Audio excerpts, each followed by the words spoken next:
నమస్తే, welcome to BRK. నేను మీ జాహ్నవి. మనతో ఉన్నారు శ్రీపాద శ్రీ వల్లభ దత్తపీఠ వ్యవస్థాపకురాలు, దత్త ఉపాసకురాలు శ్రీమతి లతా బోట్ల గారు. నమస్తే అమ్మా. నమస్తే జాహ్నవి.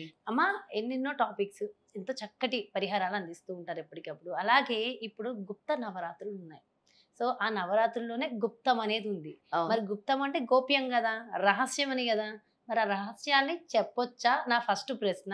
ఎందుకంటే చాలా మంది అడుగుతున్నటువంటి ప్రశ్న, అసలు ఈ గుప్త నవరాత్రులు ఏంటి? అసలు ఎవరైనా చేసుకోవచ్చా? ముఖ్యంగా ఆడవాళ్ళు చేయొచ్చా? చేయడం వల్ల కలిగే ఫలితము, చెయ్యొచ్చా? అసలు చెయ్యకూడదా అనేది చెప్పండి. చక్కటి ప్రశ్న జాహ్నవి. ముఖ్యంగా అసలు ఈ గుప్త నవరాత్రులు అనేవి ఎవరైతే ఈ అమ్మవారు ఉపాసకులు ఉన్నారో వాళ్ళు చేసుకోవాల్సినటువంటివి. అందరూ కాదు. అందరూ కాదు. అంటే ముఖ్యంగా ఇప్పుడు అంతా బహిర్గతం చేసేసి నవరాత్రులు 4 నవరాత్రులని నార్త్ ఇండియాలో బాగా చేస్తారు. ఇవి మన సౌత్ ఇండియా కంట నార్త్ ఇండియాలో చాలా బాగా చేస్తారు. ఈ మాఘ నవరాత్రులు, చైత్ర నవరాత్రులు, ఈ ఆషాఢ గుప్త నవరాత్రులు, మనకొచ్చే అమ్మవారు నవరాత్రులు ఏదైతే మనం చేసుకున్న శరత్ నవరాత్రులు. అయితే ఈ గుప్త నవరాత్రులు అనేవి ఎక్కువగా అమ్మవారు ఉపాసనలో ఉండేవాళ్ళు, తాంత్రికంలో అంటే అమ్మవారి తాంత్రికాలు చేసేవాళ్ళు వాళ్ళు ఎక్కువ చేసుకుంటారు. ఇవేంటంటే గుప్తంగా చేసుకునేటటువంటి నవరాత్రులు. అమ్మవారి ఎనర్జీ తీసుకోవడం కోసము దీన్ని రాత్రిపూట చేసుకుంటారు. అందుకే ఇలాంటివి ఈ సంసార జీవితంలో ఉండే వాళ్ళకి అసాధ్యం కదా. అంతే ఇది కదా. రాత్రిపూట సాధన చేసుకునే వాళ్ళు, ఎక్కువ అమ్మవారి ఎనర్జీ శక్తులు పొందాలనుకునే వాళ్ళు చేసుకునేటటువంటి నవరాత్రులు. ఇప్పుడు దీన్నంతా కూడా పబ్లిసిటీ చేసేసి దీన్ని ఆషాఢ నవరాత్రులు, వారాహి నవరాత్రులు, భద్రకాళి నవరాత్రులు, గుహ్య నవరాత్రులు, గాయత్రి నవరాత్రులు అని కూడా అంటాం. ఒక్కొక్క ప్రదేశంలో ఒక్కొక్క పేరుతో పిలుస్తారు. హిమాచల్ ప్రదేశ్లో చేస్తారు, నార్త్ ఇండియాలో ఎక్కువ భాగాల్లో చేస్తారు, మన ఉత్తరప్రదేశ్ అటంతా కూడా చేస్తారనమాట.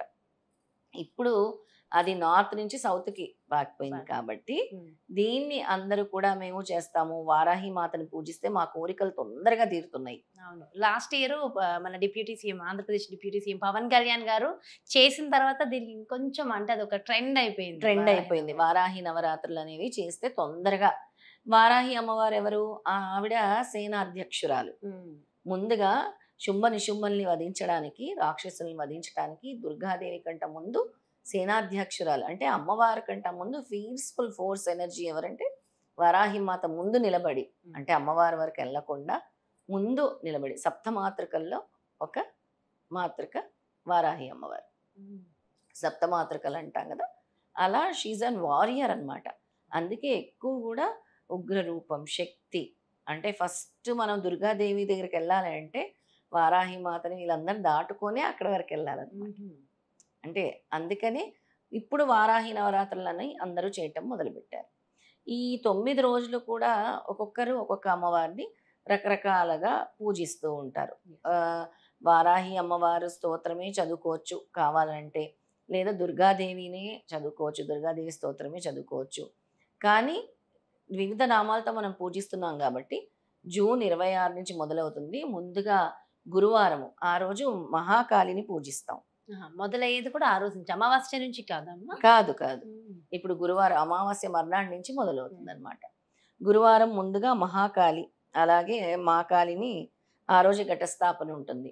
తర్వాత రెండవ రోజు శుక్రవారము తార, మా తార. తర్వాత మూడవ రోజు శనివారము షోడశి మాత. షోడశి మాత అంటాము, లలిత త్రిపుర సుందరి కూడా అంటాం మనం. ఇక్కడ తార అంటే నీల సరస్వతి అని కూడా అంటాం, మాతాంగి అన కూడా నీల సరస్వతి అంటాం. ఆ తర్వాత భువనేశ్వరి దేవి ఆదివారం మనం పూజిస్తాం. అలాగే సోమవారము భైరవి, అలాగే మంగళవారము చిన్నమత్సాదేవి. తర్వాత బుధవారము ధూమావతి దేవి. ఆవిడ ధూమావతి ఎలా ఉంటుంది? ఆవిడ ఒక విడో రూపంలో తెల్లటి వస్త్రం కట్టుకొని ఉంటుంది అనమాట ధూమావతి దేవి. తర్వాత బగలాముఖి గురువారం, మళ్ళీ శత్రుజయం పొందాలంటే బగలాముఖి అమ్మవారిని ఆరాధిస్తాం.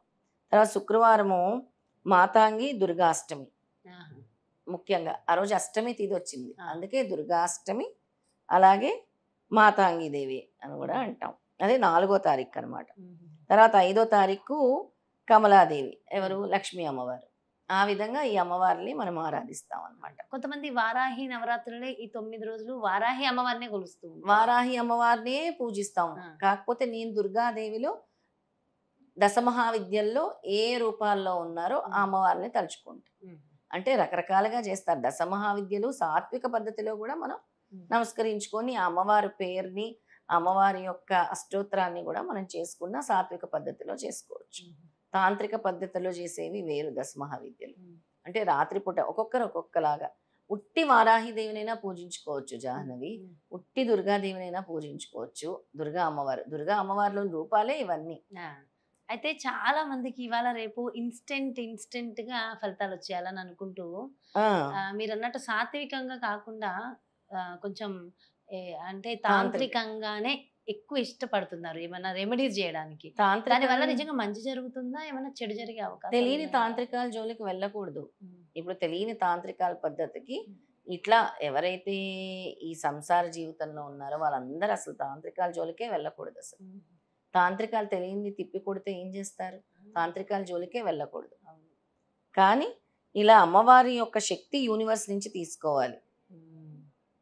ఈ రోజుల్లో అమ్మవారి శక్తి ఎక్కువ ఉంటుందన్నమాట. ఈ నవరాత్రులు ఏదైతే అంటున్నామో నవరాత్రుల్లో దుర్గా అమ్మవారి శక్తి చాలా ఎక్కువగా ఉంటుంది. ఆ శక్తిని మనం స్వీకరించాలంటే ఏం చేయాలి? ధూపం, దీపం, నైవేద్యం.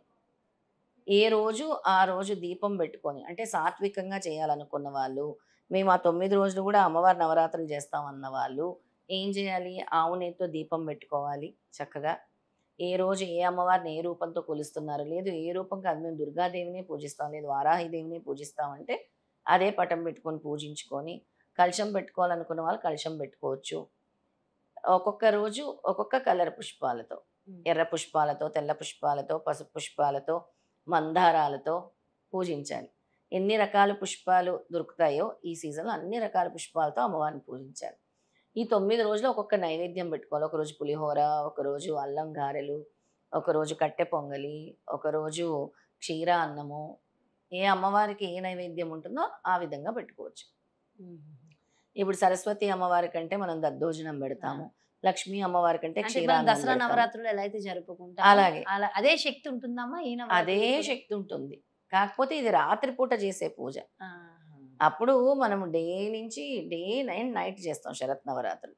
ఇది ఉట్టి రాత్రిపూట చేసుకునే పూజ. అవును. అయితే నేను ఇప్పుడు ఒక 12 మంత్రాలు చెప్తాను, దుర్గాదేవిదిను వారాహిదేవిది. అవి అందరూ చదువుకోవచ్చు. ఆ మంత్రాలను చెప్తాను. ఓం వారాహి సర్వతో, ఓం వారాహి సర్వతో మమ రక్ష రక్ష దుర్గే, మమ రక్ష రక్షే దుర్గే, హోం ఫట్ స్వాహ. అలాగే